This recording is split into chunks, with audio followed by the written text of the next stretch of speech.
It's Week 5 of the National Football League. And we'll be watching the Browns, towering wide receiver. It was a nice line for him a week ago, reaching the century mark and scoring a touchdown. It's the Browns and the Bears. All that and more coming up next.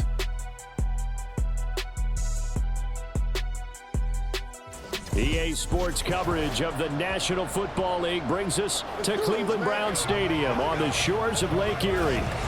Today we've got a Week 5 matchup in store here, as it'll be the Chicago Bears taking on the Cleveland Browns. Hi again, everyone. With Charles Davis, I'm Brandon Gaudin. And Charles, we look at this Browns ball club.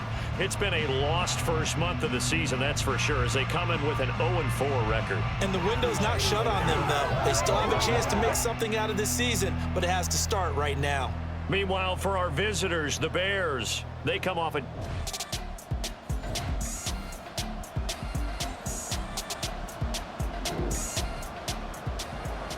Well, the defense did their job. They didn't allow any points on the opening drive. Now, second drive of the game, first for this offense, and what can they do with their go-around?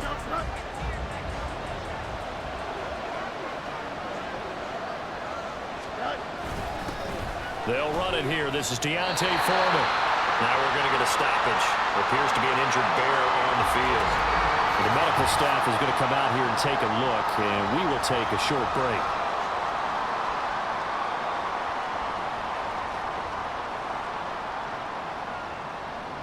The rush defense stout on first down. Here's 2nd and 10 from the 20. To throw is Fields. He'll get that complete to his tight end, Cole Kmet. And they're able to get this one across the 35. A good pickup, 17 yards and a Bear first down. And this was a nice example of an offensive coordinator scheming his guy open. Just a little underneath route, just trying to free up some space. And it worked awfully well. Got him not just space, but plenty of room to run after the catch to pick up really nice yardage. They run it on first with Foreman. And they're going to have this across midfield and inside the 45. Chewing up big yardage. Another nice gain there. This one goes for 20. And that's a run that'll energize an offensive line. They'll take that one all day long. Fundamental breakdown by the defense. You've got to be able to make plays on the edge. So a 1st and 10 upcoming from Browns territory now at the 43. Here's Fields. And he will find the open man. It's DJ Moore. He'll get this one down near the 20-yard line, just shy of the 20. A well-executed 22-yard gain.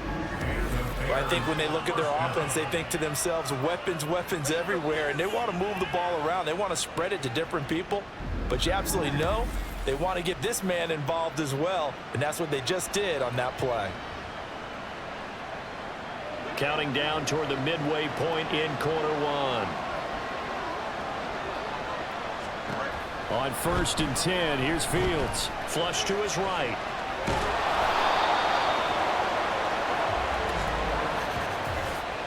Personal foul. Face mask. Defense.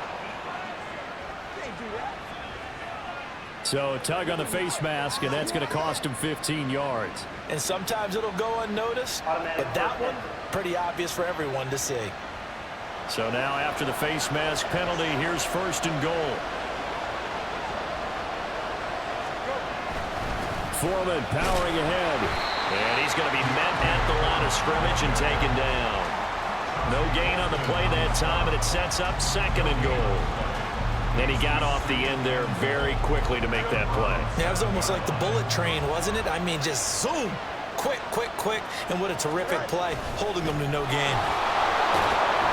And he takes this one in for a Bears touchdown. Deontay Foreman, his first touchdown on the year. And the Bears are on the board first here this afternoon.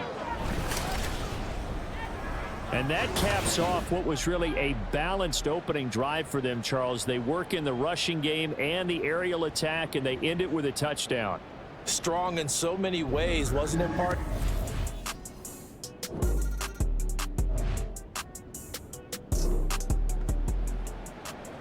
A pretty big early test for the defense coming up. What can they dial up here to try and thwart this third down situation?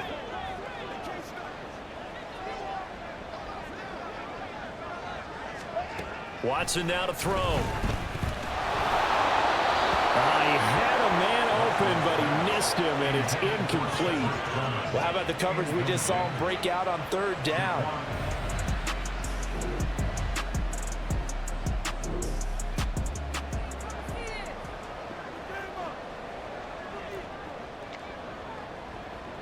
On fourth down, on is Corey Bojorquez to punt. Now they won't try and pooch it. It's a fake. But he will not come anywhere close to the first down marker, and that gives us a turnover on downs. And now timeout is whistled as it appears there's a break.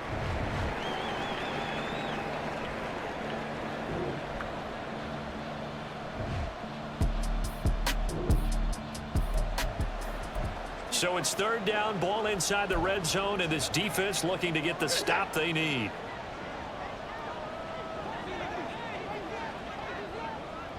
In motion, there goes Bell. Now a play fake, and it's Watson. And he can't get rid of it. He's taken down. Multiple players combined for their team's first sack of the game.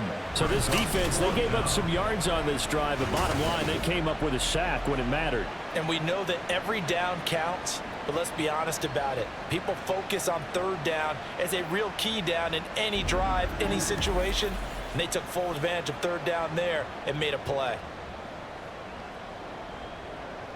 So now the Browns will turn it over to their field goal unit here. From the left hash mark, this a 43-yard attempt. And his kick is good. And they are on the board, but still trailing. It's 7-3.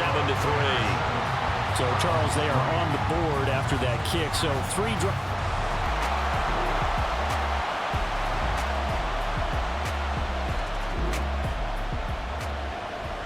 This offense, they've got a really nice drive going, and now it's first and goal. Here we go.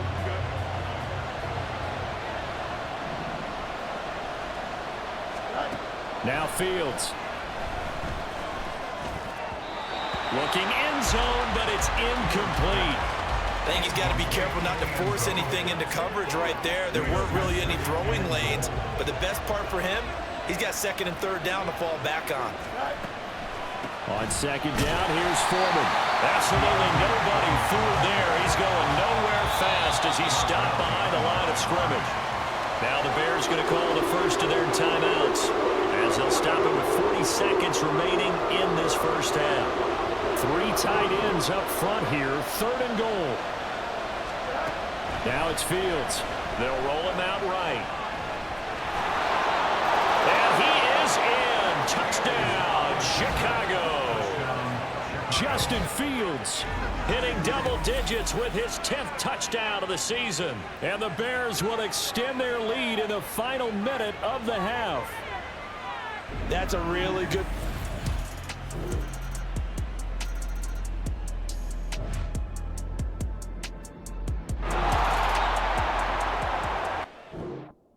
Spot here for the defense. Let's see if they can step up. We drop in on a first down in the red zone. To the air yet again, Watson. Caught on the slant. Touchdown, Browns. From 10 yards out. And the Browns are back within a couple of the lead. Well, they had their chances in the first half, you remember, but had to settle for 2 field goals. This time they come away with 6. I think they actually got affirmation about what they were doing by getting a touchdown, because the field goals means they got in range but couldn't quite finish it off. This time,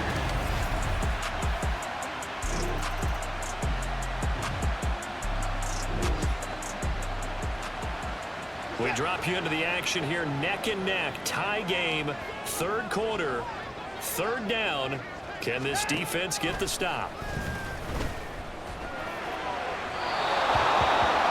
Now a third down throw, but it misses the target, incomplete. Well, the other day they told us when we've got 3rd and 5 or less.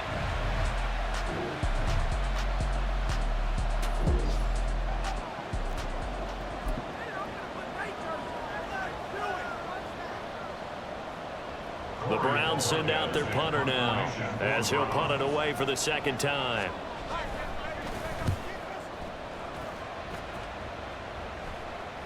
And that is much too long. That's into the end zone for a touchback. The Bears now ready to take over again. The crowd may be losing just a little bit of the...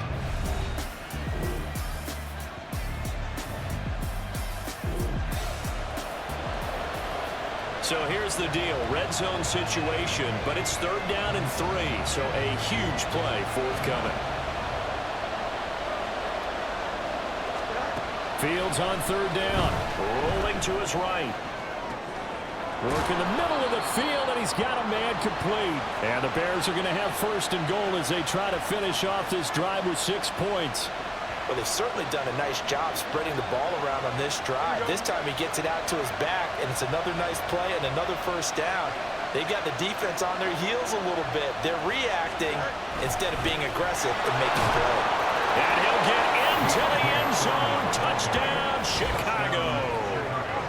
Deontay Foreman, his 2nd rushing touchdown on the year. And the Bears have broken our tie and have taken a 4th quarter lead.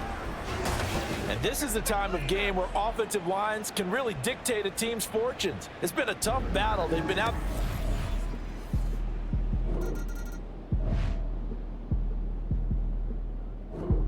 At the line, prepping for their next drive, the Bears offense.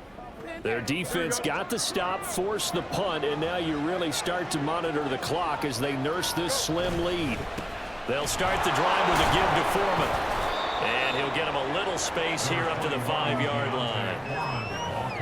You know, I was going to ask you if maybe they should surprise and pass the ball, but where they're at on the field, I think keep it on the ground, right? I like where you're going with this one because field position is going to determine these play calls.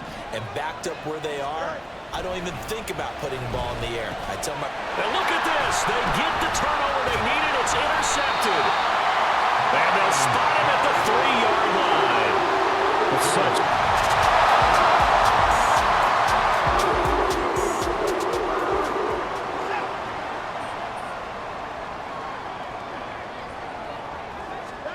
After the interception, here's Watson. Oh, no, he lost the football. Oh, and one of the linemen on the other side has got it.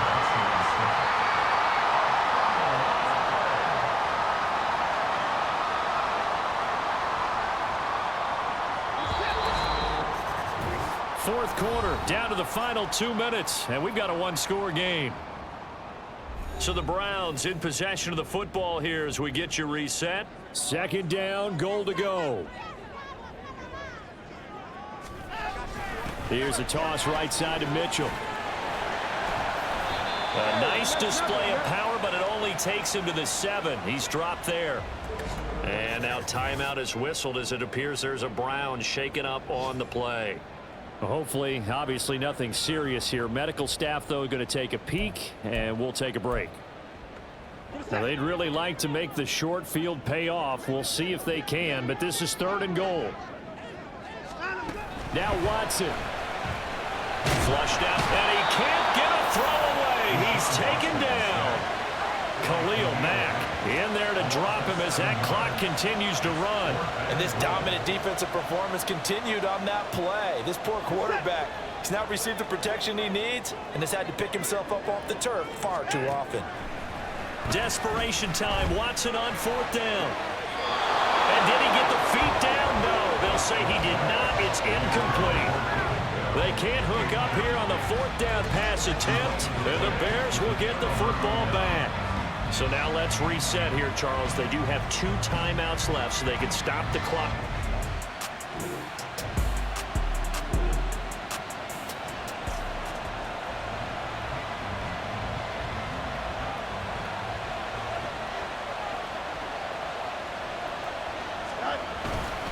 We've got to have 2 hands on the football here as they run on 1st down. Now the Browns signal for the 2nd of their timeouts as they'll head to the sideline and talk over what to do next. So they come up on 2nd down. If they can get another run like we just saw, would likely put an end to this thing. Now Fields going to keep it running left. And he is going to have the Bears first. And that should be the capper.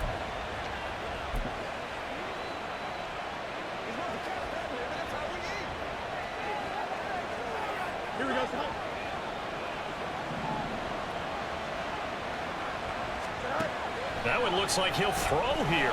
Escaping the pressure right. And they're able to get this one across the 35. Well, there you go. Save your best scramble of the day for a big-time situation in the fourth quarter, picking up the first. You don't want to use it up early, right? You want to make sure you save it for that exact moment, that key time. And that's what he did, although you and I both know it wasn't planned that way. But what a nice job using his eyes, scanning the field, and realizing when it was time to exit the pocket and go. 5 points of contact necessary at this stage as they'll run on first down. Looking for an opening, not much there. He'll get it to the 39. Charles, why didn't they just take the knee there? You're asking the question that I'm asking as well, because we've seen a lot of football where coaches decide maybe they get a little greedy. I don't know if they're doing it for stats or for what reason. We've seen it happen in college, and how about in the NFL? The miracle of the Meadowlands. All they had to do was take a knee and the game was over. The Giants ran it one more time. Ball popped free. Philadelphia picks it up and wins the game. What year was that? 1978. I think it was in November. He's going to get it again. Just looking to get forward and protect the ball. And he's going to be out of bounds right at midfield. So this one in the win column for the Chicago Bears, and they were spurred on by a strong performance in that fourth quarter as they held their opponents off the scoreboard. Everyone wants to pitch a shutout for the entire game, but when you throw one in the fourth quarter, that tells everyone that you're getting stronger and dominance is starting to take over, right? The way that you close, the way that you finish, that gets preached to you from the time you're playing Little League football all the way up through. And they closed them out with a big-time performance down the stretch. So for Chicago, they boost their record up to a strong 4-1. And they'll get another road test next week as they head to Big D to take on the Cowboys. Meanwhile, for Cleveland, the calendar changed. October didn't help as they dropped to 0-5 on the year. And they'll try to rebound next week on the road in Nashville. That'll do it for us. I'm Brandon Gaudin alongside Charles Davis. Thanks to our entire crew as well. We'll talk to you next time. So long, everybody.